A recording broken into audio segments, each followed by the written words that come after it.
बिस्मिल्लाहिर्रहमानिर्रहीम। अस्सलाम वालेकुम। कैसे हैं आप सब? तमामी उम्मीद है खैरियत से होंगे। मैं हूं आपका दोस्त, आपका भाई Kaif bin Farid. After a long time मैं अपने यूट्यूब पेज पर दोबारा आ चुका हूं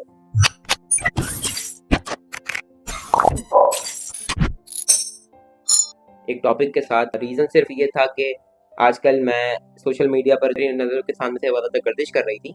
हमारे शहर कराची में ऐसे कई वाक़यात पेश आ रहे हैं, जैसे मर्डर हो जाना, सुसाइड हो जाना, एक्सीडेंटल केस, और ये कसीर तादाद में बढ़ चुके हैं। तो इसी टॉपिक पे बस मैं आज बात करने आया हूँ। अब इंशाल्लाह मैं अब इस अपने यूट्यूब चैनल पर एक्टिव रहूँगा और ऐसी मज़ीद आपको इन्फॉर्मेटिव वीडियो, पॉडकास्ट वगैरह देखने को मिलते रहेंगे। तो मैं बात कर रहा था कराची की सूरत हाल पर। तो जैसे कि अभी आपने देखा रिसेंटली जो भी केस चल रहा है मीर रजा का। मीर रजा के केस में हमें ये पता चला कि मतलब हम नौजवान किसी भी हाल में सेफ नहीं है, बिलखुसूस शहर कराची में। अगर हम कामयाबी हासिल करते हैं तब भी हमें मरना है, और अगर हम नहीं कामयाबी हासिल करते तो तब भी हमें मरना है। अगर हम घर से बाहर निकले तो हमें कोई डंपर, कोई ट्रक, कोई गाड़ी वाला या कोई बेहिस शख्स हमें मारकर चला जाएगा। ऐसा ही कुछ मीर रजा के साथ होता है। आज से कोई हफ्ता या 10 दिन पहले की बात है। तो हुआ कुछ ऐसा कि भाई मीर रजा जो वेबफ्लिक्स का ऑनर था, वो रात 4 बजे अपने घर से पिस्टल लेकर निकलता है, अपने वालिदैन को कहता है कि मैं 10 मिनट में आ रहा हूँ, ठीक है। और वो 10 मिनट के बाद, उसके बाद वो अभी तक घर अपने नहीं आया। उसके साथ रास्ते में क्या मामला हुआ, उसको किसने मारा, कैसे मारा, देखें ये तो हमें नहीं मालूम। जब वो घर से निकला तो उसके कुछ टाइम बाद खबर आती है कि भाई उसकी डेथ हो गई। कहते हैं कि भाई फायर लगा, कोई मेडिकल रिपोर्ट सही आ नहीं रही। कोई कह रहे हैं कि सामने से फायर लगा, कोई कह रहे हैं पीछे से फायर लगा, कोई कह रहे हैं सुसाइड है, कोई कह रहा है मर्डर है। तो मैं इस केस को देख रहा था, तो इसके अंदर एक बहुत अच्छे इन्फ्लुएंसर हैं हमारे सोशल मीडिया के, मैं उनको सैल्यूट पेश करता हूँ, हसन बेग साहब, ठीक है। उनका ये कहना था कि भाई जब हमारा कोई मरेगा तो क्या हम जब प्रोटेस्ट के लिए निकलेंगे, और वो अभी भी प्रोटेस्ट कर रहे हैं स्टिल, ठीक है।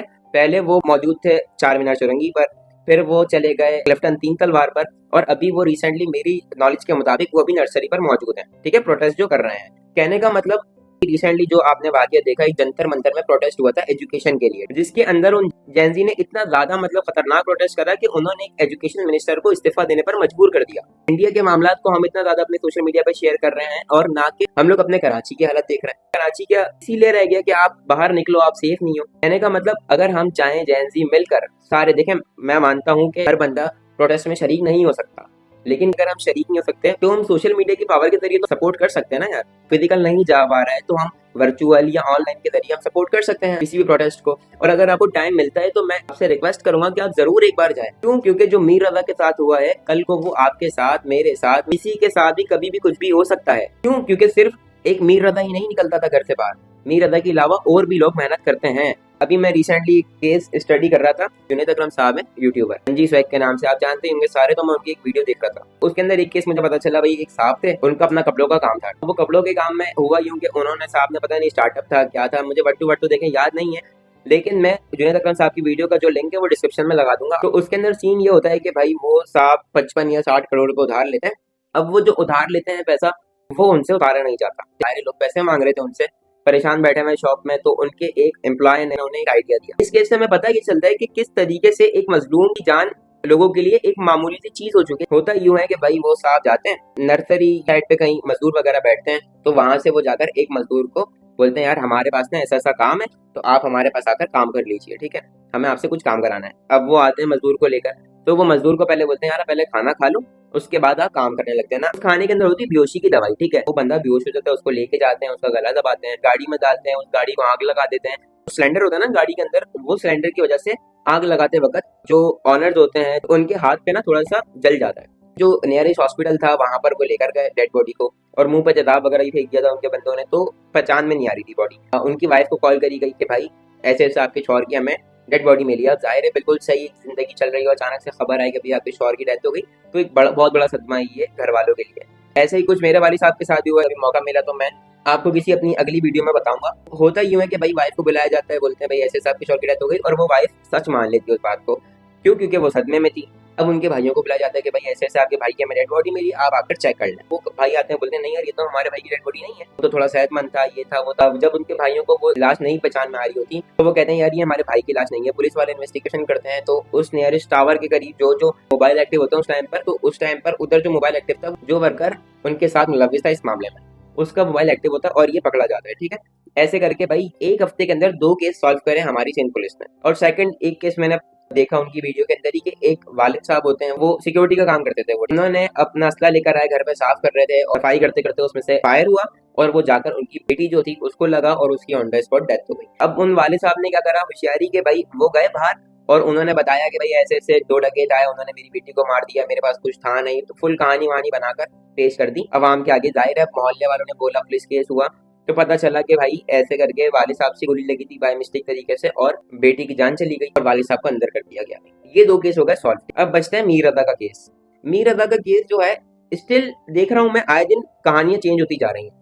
पहले कहते हैं सुसाइड, फिर कहते हैं मर्डर, फिर कहते हैं तशद्दुद हुआ, फिर कहते हैं उसकी बस। मेरे पास एक पिक्चर है, मैं जरा रिसर्च कर रहा था। मीर रजा केस मेडिकल बोर्ड की रिपोर्ट। मीर रजा के जिस्म पर तंकीद तशद्दुद के निशानात थे, चोटें मौत से पहले की हैं, गोली की वजह से छाती पसली में फ्रैक्चर था, खोपड़ी और जिस्म के हिस्सों में जमा खून निकला, ऊपर वाले जबड़े के 4 दांत भी मुतासिर थे। अब ये रिपोर्ट्स आए दिन चेंज हो रही हैं, ये भी समझ नहीं आ रहा। कोई कह रहा है कि तदफीन हो गई थी, कोई कह रहा है कब्र से दोबारा बाहर निकाला है, कोई कह रहा है कि दफनाया ही नहीं गया। अल्लाह आलम क्या है। मैं सिंध पुलिस और तमाम इदारों से रिक्वेस्ट करता हूँ, हाथ जोड़कर इस केस को सॉल्व किया जाए। कल मैं खुद भी हो सकता हूँ या मेरा कोई और भी रिलेटिव हो सकता है इस मामले में। हम लोग बाहर निकलते हैं, जाहिर हम लड़के हैं, हमें काम करना होता है, हजार मामला हमारी जिंदगी के। अगर हम बाहर निकले तो क्या हम इतना भी इमेजिन कर सकें यार कि हम सिक्योर हैं। ऐसी आज मेरे पास एक केस आया, जस्टिस ऑफ आइजल, इस्लामाबाद कराची के अंदर 18 महीने की जो बच्ची थी उसके साथ सेक्सुअल अब्यूज हुआ।